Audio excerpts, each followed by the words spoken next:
Hey everybody, so are you interested in getting into the drone business and you're not really sure where to start? Well, I'm going to tell you everything you need to know to just get started in the drone business.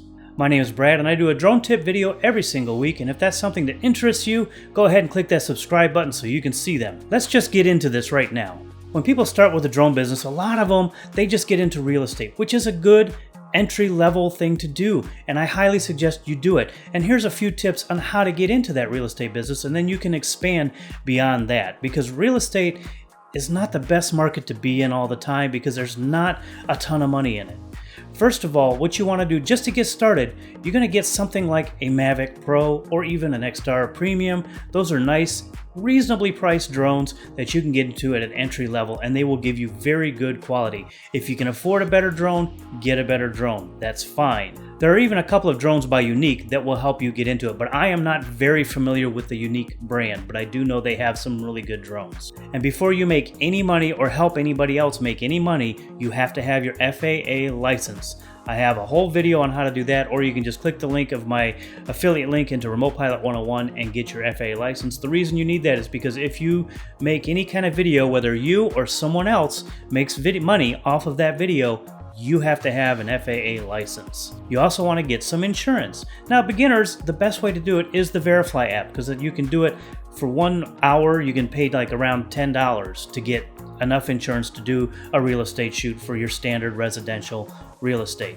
And those two cover licensing and insurance, which is what you need to do to start doing any kind of commercial work.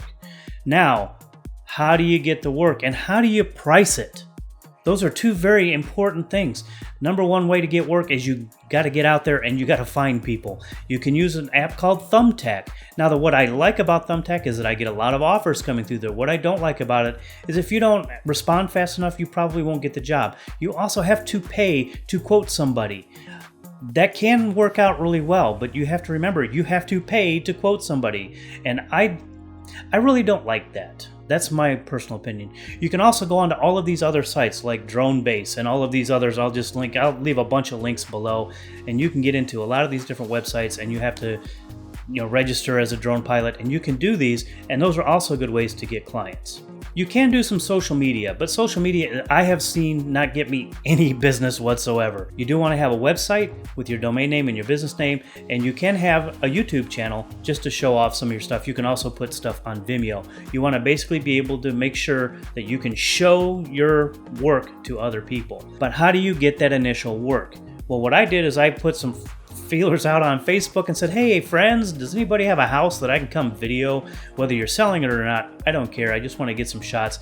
And I did. I had some people that had some reasonably nice houses, and I went and took some video of them, and I used those as my samples. You can take some pictures, you can take some video, and then you're building your portfolio. The more houses you do, the better it is. The biggest thing you can do is to knock on doors, hand out flyers, and talk to people who are realtors. Another thing you can do is you can join network groups and go to meetups. Meet these people face to face. You have to meet people face to face and build a network of realtors and agents and whatever you need, title companies, everybody like that. And that's how you start to build a clientele. Now let's talk about pricing. It's going to be very tempting to say, hey, you know what? I can come out and do that for $50. You know what? That's not a good idea. The first time you do it, it might on the high end take an hour to get all the video and everything, just to get your system down. By the time you get good at it, it shouldn't take more than 15 to 20 minutes to get a small house or an average size house even.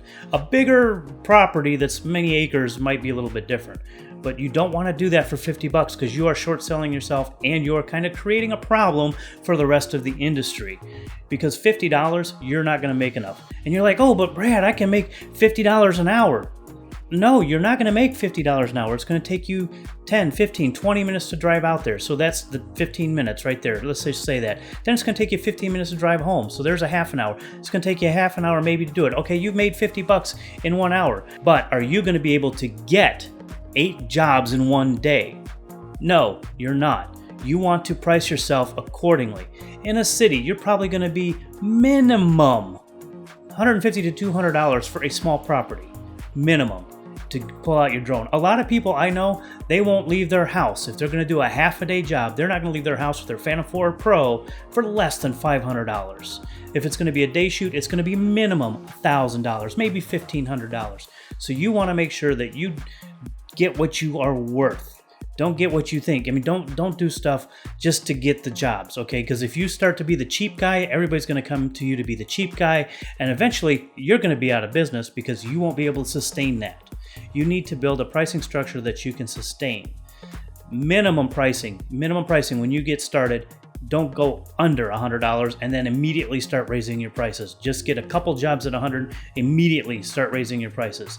Don't stay at $100 because you again are going to hurt the industry more than you help, and you are also going to run yourself out of business because you will not be able to afford to run your business at those low price levels. You won't be able to keep insurance because eventually you'll need to buy full coverage insurance to just cover you for the year all the time. You're not going to afford to be able to buy more drones or upkeep the one you have. You're not going to be able to buy new batteries. You're not going to be able to pay your bills, and you are not going to be able to run a business at that low level. And of course, I'm probably missing something, so go ahead and leave a comment below. If you like this video, click like. If you know somebody who can benefit from this video, go ahead and share the video. And until next time, fly safe and bye.